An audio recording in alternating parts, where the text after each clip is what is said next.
Welcome to learning lab. সঙ্গে আছি আমি হাসান ইবনে কায়েস। আজকে আমরা রাইট ফর্ম অফ ভার্বের কোয়েশ্চেন সলভিং এর থার্ড ক্লাসটি করব। আজকের ক্লাসেও আমরা আরও 10টি কোয়েশ্চেন সলভ করব। এর আগেও আমরা কোয়েশ্চেন সলভিং এর আরও রাইট ফর্ম অফ ভার্বের যে কোয়েশ্চেন সলভিং এর যে ক্লাসগুলো, দুইটা ক্লাস, ওইখানেও আমরা 10টি করে অনেকগুলো রুলস এক্সপ্লেইন করেছি, অনেকগুলো এক্সারসাইজ করেছি, প্র্যাকটিস করেছি। এখন আজকের ক্লাসে আমরা আরও 10টি রাইট ফর্ম অফ ভার্ব নিয়ে কথা বলবো, এক্সপ্লেইন করব রুলসগুলো, আর সাথে আমাদের প্র্যাকটিসও হবে। তাহলে চলো দেরি না করে আজকের ক্লাসটি শুরু করি। ওকে, তাহলে আমরা রাইট ফর্ম অফ ভার্বের ফার্স্ট কোয়েশ্চেনটি দেখি। ফার্স্ট কোয়েশ্চেনটিতে কি লেখা?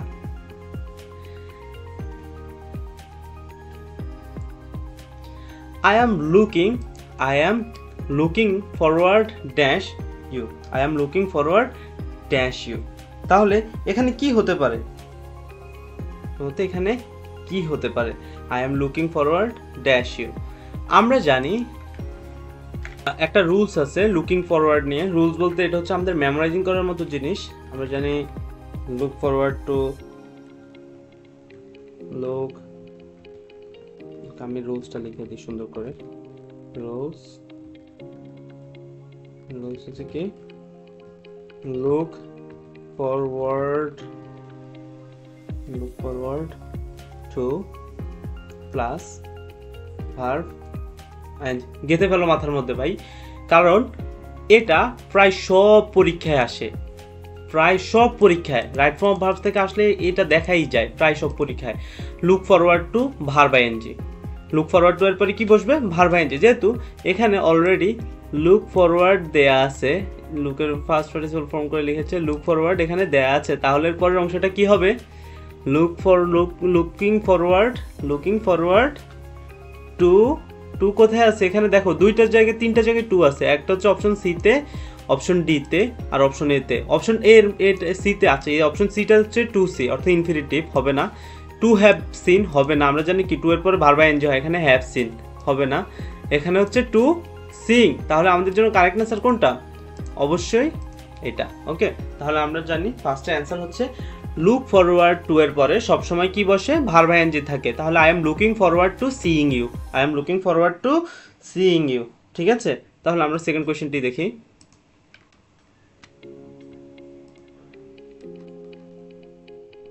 সেকেন্ড কোয়েশ্চেনটি হচ্ছে I took a map with me as I didn't want to dash my way on the journey. এই যে টু কিন্তু একটা প্রিপোজিশন। আমরা জানি টু প্রিপোজিশনের পরে, সব প্রিপোজিশনের পরে ভার্ব আইএনজি বসে। ভার্বের সাথে কি হয়? আইএনজি হয়। সব প্রিপোজিশনের সাথে ভার্ব আইএনজি হয়, কিন্তু টু প্রিপোজিশনের সাথে কি হয়? ভার্ব বেস হয়। টু প্রিপোজিশনের সাথে কি বসে? ভার্ব বেস বসে। তাহলে এই টু প্রিপোজিশনের সাথে যে ভার্ব বেস বসে এটাকে কি বলা হয় বলো তো? এটাকে বলা হয় ইনফিনিটিভ।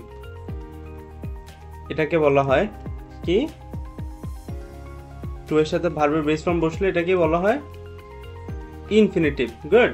তাহলে টু এর পরে তাহলে কি বসবে? ভার্বের বেস ফর্ম বসবে। লস বসবে না, লুজ বসবে না, লস, এটা হচ্ছে ভার্বের বেস ফর্ম। তাহলে এটাকে আমরা কারেক্ট বলে ধরতে পারি লস। এগুলা কোনো ইয়া না। লস মানে হচ্ছে কি? হারানো। লস মানে কি? হারানো। আর এই লস মানে হচ্ছে ক্ষতি।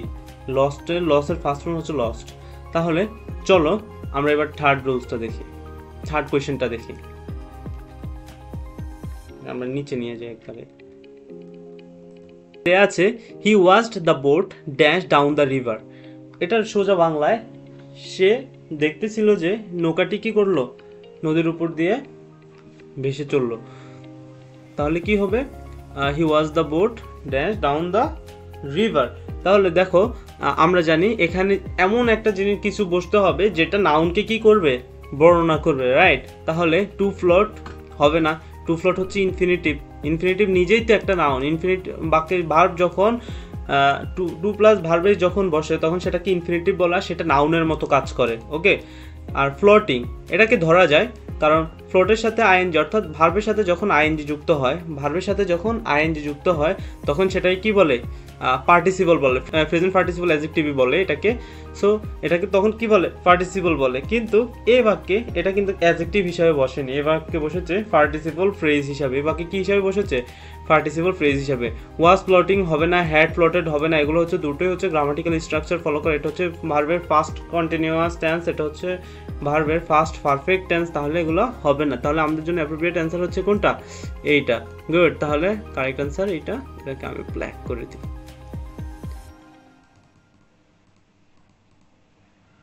তাহলে তোমাদের বুঝতে সুবিধা হবে। রেড দিয়ে রাখি, পরে প্রয়োজন হতে পারে। তাহলে আমরা ফোর্থ কোয়েশ্চেনটিতে দেখি।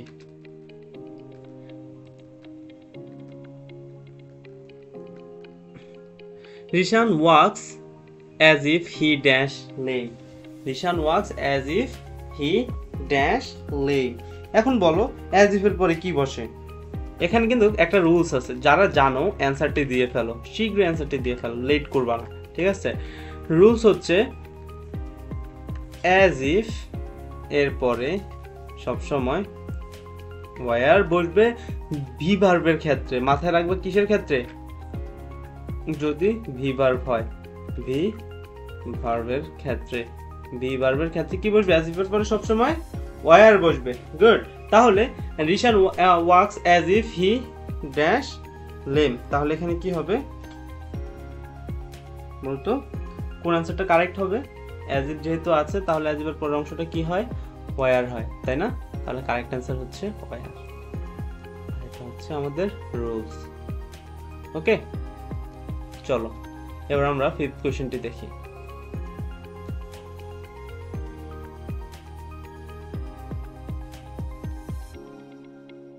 এখানে আসলো কিভাবে,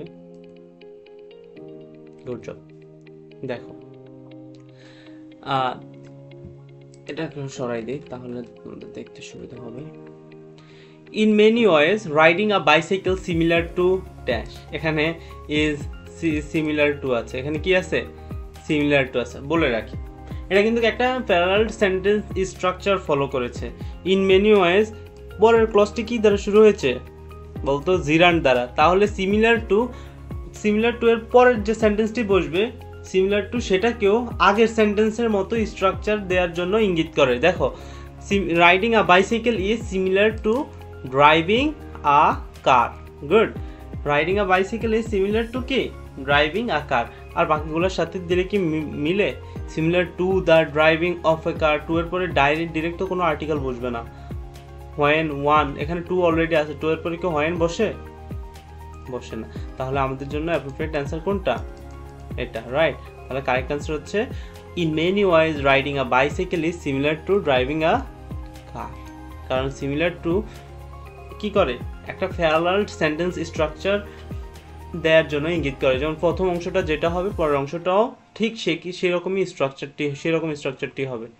ওকে, আমরা লুক ফরওয়ার্ড টু নিয়ে শুরুতে একটা স্ট্রাকচার পড়েছি, এটা তোমরা অবশ্যই পারার কথা। না পারলে ভাই আমি বলবো যে তোমরা সবাই হচ্ছে কি বলবো, কিছু বলার নাই আমার কাছে। কারণ দেখো, আমরা আগেও বলেছি, এখনো বলতেছি, লুক ফরওয়ার্ড টু এর পরে কি বসে, সবসময় ভার্ব আইএনজি বসে। লুক ফরওয়ার্ড টু এর পরে কি বসে, ভার্ব আইএনজি বসে। তবে একটা জিনিস বলে রাখি, এই কোয়েশ্চেনটা বিসিএস এর 33তম বিসিএস এ এই কোয়েশ্চেনটি এসেছিল। We look forward to verb ING আর রেসপন্স ফ্রম ইউ। এখানে দেখো দুটো অপশনে টু দেওয়া, একটা হচ্ছে অপশন এ, সেকেন্ড হচ্ছে কি অপশন বি। তাহলে দেখো অপশন বি এর মধ্যে হচ্ছে ইনফিনিটিভ টু রিসিভ, অর্থাৎ টু এর পরে ভার্বের বেস ফর্ম। অপশন এ এর মধ্যে কি আছে, টু এর পরে ভার্ব আইএনজি। তাহলে কারেক্ট অ্যান্সার কোনটাকে বলা যায়, অবশ্যই অপশন এ কে বলা যায়। আমরা জানি কি, লুক ফরওয়ার্ড টু এর পরে ভার্ব আইএনজি বসে। লুক ফরওয়ার্ড টু এর পরে কি বসে, ভার্ব আইএনজি বসে। লুক ফরওয়ার্ড টু এর পরে ভার্ব আইএনজি বসে। তাহলে we look forward to receiving our response from you. Okay, চলো এবার আমরা 7 কোয়েশ্চেনটি দেখি।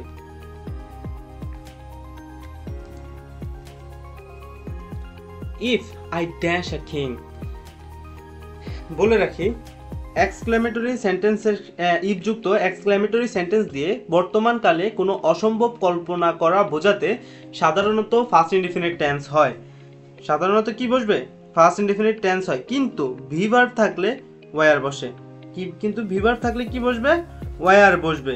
আরেকবার বলি, ইফ যুক্ত এক্সক্লেমেটরি সেন্টেন্স দিয়ে বর্তমানকালে কোনো অসম্ভব কল্পনা করা বোঝাতে সাধারণত ফার্স্ট ইনডিফিনিট টেন্স হয়। কিন্তু যদি অপশনে সবগুলো ভি ভার্ব দেওয়া থাকে তাহলে ভি ভার্ব হলে অবশ্যই অবশ্যই অবশ্যই ওই জায়গায় ওয়ার বসবে। If I were a king, তাহলে এই সেন্টেন্সের স্ট্রাকচারটা কি, অ্যান্সার কি হবে? If I were a king, কারণ এটা হচ্ছে ইফ যুক্ত একটি এক্সক্লেমেটরি সেন্টেন্স, তাহলে কারেক্ট অ্যান্সার হচ্ছে ওয়ার। ওকে, আমরা এবার 8 নং কোয়েশ্চেনটি দেখি।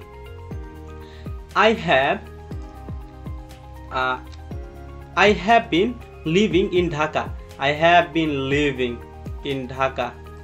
এটা হচ্ছে কি ভার্বের প্রেজেন্ট পারফেক্ট কন্টিনিউয়াস টেন্সের structure, have been plus verb ing। তাহলে have been living in Dhaka dash 2000 dash 2000, তাহলে আমরা জানি এখানে কি বসবে? ভার্ব যখন প্রেজেন্ট পারফেক্ট কন্টিনিউয়াস টেন্স হয় তখন কি বলে? পয়েন্ট অফ টাইম হলে সেক্ষেত্রে ওই সময়ের পূর্বে কি বসবে? সিন্স বসবে। কি বসবে? সিন্স বসবে। তাহলে কারেক্ট অ্যান্সার হচ্ছে সিন্স, ডিরেক্ট অ্যান্সার। আরেকবার বলি, পারফেক্ট কন্টিনিউয়াস টেন্সে পয়েন্ট অফ টাইম অর্থাৎ নির্দিষ্ট সময় উল্লেখ থাকলে সাধারণত কি বসে? তার পূর্বে সিন্স বসে। তার পূর্বে কি বসবে? সিন্স বসে। যেমন সিন্স 2000, যদি এখানে মর্নিং থাকতো তাহলে কি বসতো? Since morning. ওকে, তাহলে আমরা কোয়েশ্চেন 9 দেখি। কোয়েশ্চেন 9 আমাদেরকে কি বলে? I couldn't mend the computer myself, so I dash at a shop. So I dash at a shop. একটা জিনিস খেয়াল রাখবা, মাঝে মাঝে সেন্টেন্সের স্ট্রাকচারগুলো ধরা যায় না, কিন্তু সেন্টেন্স একটা রুলস ফলো করে। যেমন তোমার পজিটিভ ভার্বের যে স্ট্রাকচারগুলো আমরা জানি, সেই স্ট্রাকচারগুলোর কথা যদি বলি তাহলে আমরা দেখো এই সেন্টেন্সটিও কিন্তু একটি পজিটিভ ভার্বের স্ট্রাকচার ফলো করা। যেমন পজিটিভ ভার্বগুলো কি সেটা তো আমরা জানি, তাই না? না জানলে দাঁড়াও আমি রুলসটা দিয়ে দিচ্ছি। পজিটিভ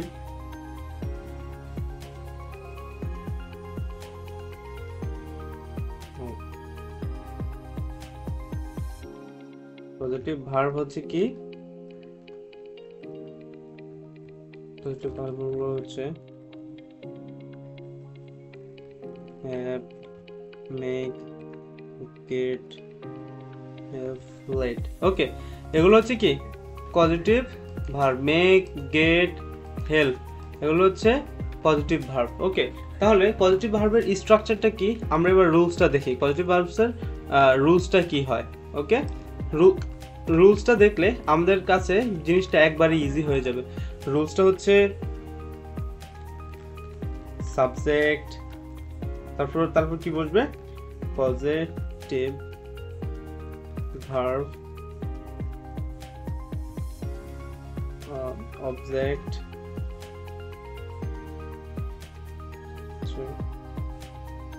আচ্ছা এখানে আমরা ডাইরেক্ট V3 লিখি, সরি V3।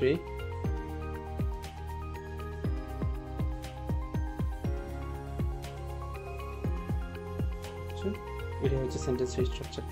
যেমন তারপর এক্সটেনশন থাকে, এটা হচ্ছে মূল সেন্টেন্সের structure. I couldn't made the computer myself, আমি নিজে কি করতে পারতাম না?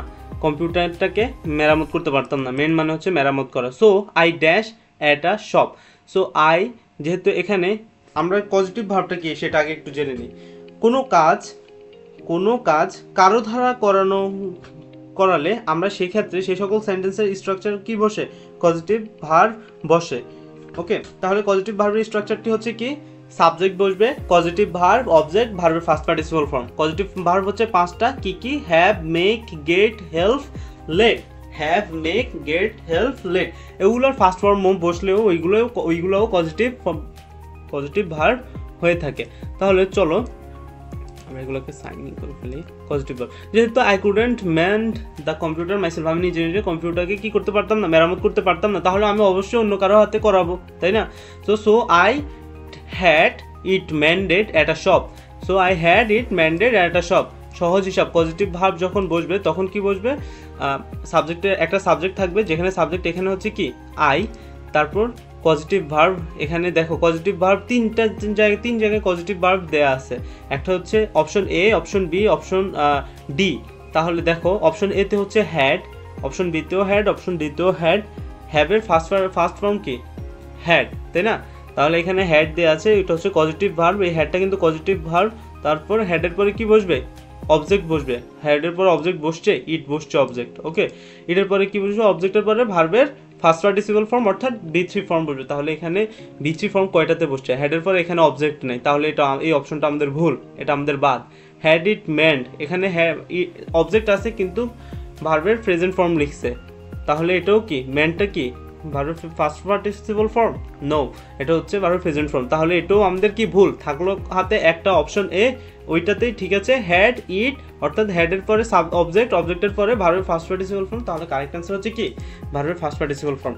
আরেকবার বলি, কোনো কাজ অন্য কারো হাতে করালে সেক্ষেত্রে পজিটিভ ভার্ব বসে। যেমন I couldn't meant the computer myself, আমি আমার কম্পিউটারটাকে নিজে মেরামত করতে পারিনি, তো আমি অন্য দোকানে গিয়েছিলাম কেন? এটিকে মেরামত করতে। তাহলে এক্ষেত্রে আমাদের কি হবে? পজিটিভ ভার্বের ব্যবহার হবে শূন্যস্থানে। সো পজিটিভ ভার্ব কয়টা? 5টা। কি কি? Have, make, get, help, let. আর রুলস, পজিটিভ ভার্ব যে রুলসটি ফলো করে সেটা হচ্ছে সাবজেক্টের পরে পজিটিভ ভার্ব বসবে, পজিটিভ ভার্বের পরে একটা অবজেক্টের পরে ভার্বের ফার্স্ট পার্টিসিপল ফর্ম বসবে। ঠিক আছে, তাহলে যেহেতু এখানে আই সাবজেক্টের পরে এখানে পজিটিভ ভার্ব কি? হ্যাড, তারপর অবজেক্ট ইট, তারপর হচ্ছে ম্যান্ডেট হচ্ছে কি? ভার্বের first participle form. I think আমি জিনিসটা তোমাদেরকে বুঝাতে পেরেছি। তাহলে চলো এবার আমরা কোয়েশ্চেন 10 দেখে ফেলি। It is high time we dash, এখানে ড্যাশ হবে, we dash act on the matter. এখানে আমরা জানি কি ইট ইজ হাই টাইম যুক্ত বাক্যে, কোনো বাক্যে যদি ইট ইজ হাই টাইম থাকে, ইট ইজ হাই টাইম থাকে, তাহলে ওই বাক্যটি কি হবে? ভার্বের কি হবে? ফার্স্ট ফর্মে হবে, তাই না? ভার্বের ফার্স্ট ইনডিফিনিট টেন্স ফলো করবে। তাহলে এখানে অ্যাক্টের ফার্স্ট টেন্স কি? অ্যাক্টের ফার্স্ট ফর্ম হচ্ছে অ্যাক্টেড, তাহলে কারেক্ট অ্যান্সার কি হবে? অ্যাক্টেড। আমরা এটা ফার্স্ট ক্লাসেই এই কোয়েশ্চেনটা এই ধরনের একটা কোয়েশ্চেন সলভ করেছি, সেকেন্ড ক্লাসে এই ধরনের কোয়েশ্চেন সলভ করেছি। তো এটা হচ্ছে কি কারেক্ট অ্যান্সার কি হবে? অ্যাক্টেড। কারণ আমরা জানি কি ইট ইজ হাই টাইম যদি বাক্যে থাকে, তাহলে ওই বাক্যটিতে যে মেইন ভার্বটি বসবে, ভার্বের জায়গায় কি বসবে? ভার্বের ফার্স্ট ফর্ম বসবে, অর্থাৎ অ্যাক্টের ফার্স্ট ফর্ম কি? অ্যাক্টেড। আজকে এ পর্যন্তই। রাইট ফর্ম অফ ভার্বের থার্ড ক্লাসে আমরা অনেকগুলো নতুন রুলস শিখলাম, আর এর আগেও অনেকগুলো রুলস আমরা শিখেছি, সেগুলো রিপিট হলো, আমরা সেগুলোতে এক্সারসাইজ করলাম। এতে আমাদের যেখানে ল্যাক অফ ইগনোরেন্সটা ছিল সেটাও আমাদের প্রায় চলে গেল। এই যে আমরা 30টা কোয়েশ্চেন করলাম ফার্স্ট ক্লাস, সেকেন্ড ক্লাস এবং থার্ড ক্লাসে, এই 30টা কোয়েশ্চেন আমাদের জন্য খুবই গুরুত্বপূর্ণ ছিল। যারা করনি তারা ফার্স্ট ক্লাস এবং সেকেন্ড ক্লাসটাও করে নিবা, কারণ আমাদের যে প্রতিযোগিতামূলক যে কম্পিটিটিভ এক্সামগুলো আছে, চাকরির পরীক্ষা বলো, ভর্তি পরীক্ষা বলো, সব পরীক্ষার মধ্যে প্রায় রাইট ফর্ম অফ ভার্বের এই রুলসগুলাই বারবার রিপিট হয়। এই রুলসগুলোর বাইরে আর কোনো রুলস আসে না। তবুও আমরা এখন আপাতত ইংলিশ গ্রামারের অন্যান্য আরও অনেকগুলো টপিকস এক্সপ্লোর করব, কিন্তু পরবর্তীতে আমরা রাইট ফর্ম অফ ভার্বে যখন আবার ব্যাক করব, তখন আমরা আবার নতুন অনেক কোয়েশ্চেন নিয়ে অনেক সুন্দরভাবে সাজানো গুছানো ভিডিও নিয়ে আসব। ততক্ষণ পর্যন্ত লার্নিং ল্যাবের সঙ্গে থাকো। ইউটিউব চ্যানেলে আমাদের যে এই ভিডিওগুলোর যে প্লেলিস্ট দেওয়া আছে, ওইখান থেকেও তোমরা চাইলে সব ভিডিও অর্থাৎ সবগুলো ক্লাস করতে পারো, অথবা ফেসবুক পেজ থেকেও করতে পারো।